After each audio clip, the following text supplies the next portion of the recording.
Okay, now I'm going to show you how to crochet up the braids on FletteFall.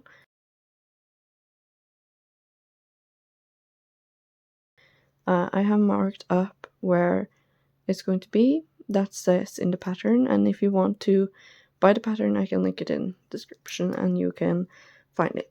Okay, so we're going to start. So what we're just going to start with is knitting until we hit the marker that is here, and then we have the middle 5 stitches here. And what we're just going to do is we're going to drop off all 5 like this, and we can take off these because I'm not needing it right now. Same with this one.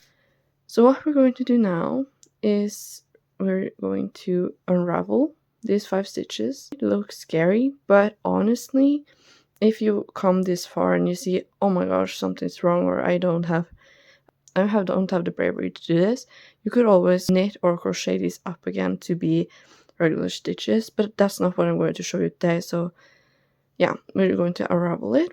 While unraveling, it's a little stuck together. So what I like to do is find my crochet hook and take the sleeve up my arm like this, all the way up to the stitches I'm dropping, so that I have a hand within the sleeve like this, and then I take the crochet hook through these. Help myself with the crochet hook too. Always have to be sure that your stitches are here so that none of them disappears on the way down. So we have 1, 2, 3, 4, and 5. So we're just going to unravel all now, and if they get stuck in the sides like this, I simply just use my crochet hook like this and it will come loose through here. So now what we're doing is we're unraveling all the way down like this, and we're just keeping an eye out that all the stitches is coming. So like right now I see 1, 2, 3, 4, so that means one of them isn't here. So what we're doing is we're looking for it, and I think it's up here. We're just using the crochet hook in between them. It's not that, by the way, it's not that easy for me to show as well as looking behind the camera, so yeah, stay with me. Just through here, you see this, and we just get it back down with the rest.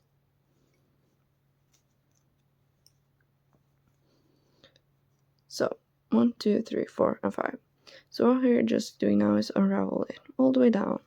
You can use your fingers, you can use your crochet hook, you can literally do it any way you want as long as you get them down.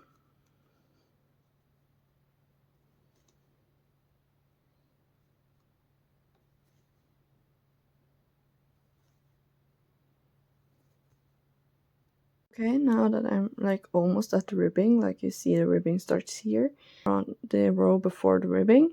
So what I'm going to do is I'm going to take my crochet hook through all the stitches from the front back. So you take the crochet hook through the front into each and every one of the stitches. Let's see, like this. So here we have 5 stitches on our crochet hook, and that means nothing can unravel from here, so nothing will unravel from the ribbing. And at this point it will look like this from the bottom, and it will look like a mess of a sleeve right now. But again, don't worry, we're going to crochet it up right now, so we're going to get it much better. So what you do from here is you take some of these up on your hand, and then you count 6 threads. Oh, it's actually 6 here. 6 of these. So 1, 2, 3, 4, 5, and 6. All of those 6 you take on the crochet hook. Here's the 5 stitches on the crochet hook like this. I like to hold it down like this so that it doesn't disappear. And then you take all these 6 through these stitches like this, like that, and then you just pull up this loop so that you have all the 5 stitches down here on the loop, and this loop, and this loop has 6, let's see, 6 of these, 3 here and 3 here, so that's it. Now it looks like this, and then we're doing the same once more. So I like to just hold many threads like this, and then I take my crochet hook and count 3 and 6. That's 6 threads on the hook. I hold it like this, and then I just crochet through that loop, and then I pull. That's 1 stitch of the braid. We take 6 threads again, 3, 6 on the hook, and then we hold it. Might be confusing, but I just hold it with my 1 finger like this, and then I hold this finger in between here. You don't have to hold more threads, honestly. You could just take the 6 and then take this loop. I like to help with my fingers so that I get all these over like this. That's the second. So then we crochet 6 more of these threads like this, and then we go through the loop like this and pull. Now it looks like this, so it starts to get there, and that's simply how you do it. You find 6 threads like this, and then you just pull it through this loop on your hook. So you take 6 threads, and then you pull it through the loop. 6 new threads, and then you pull it through the loop.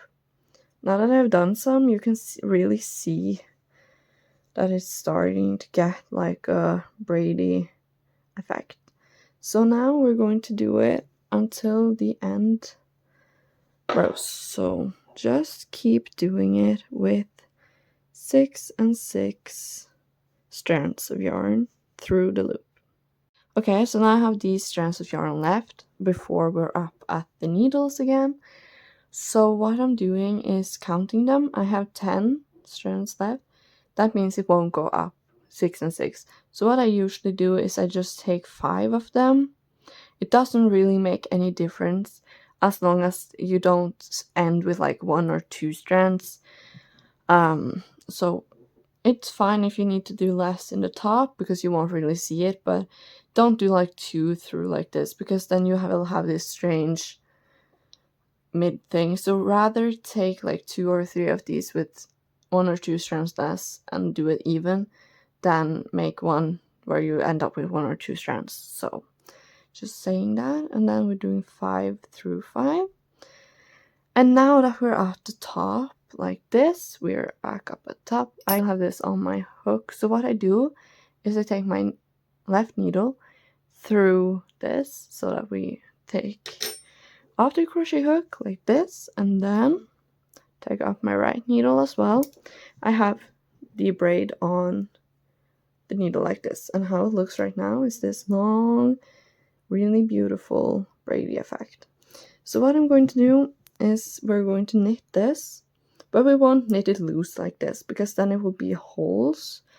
So what I do is that I tighten this around the needle so that it isn't like this, but I tighten it.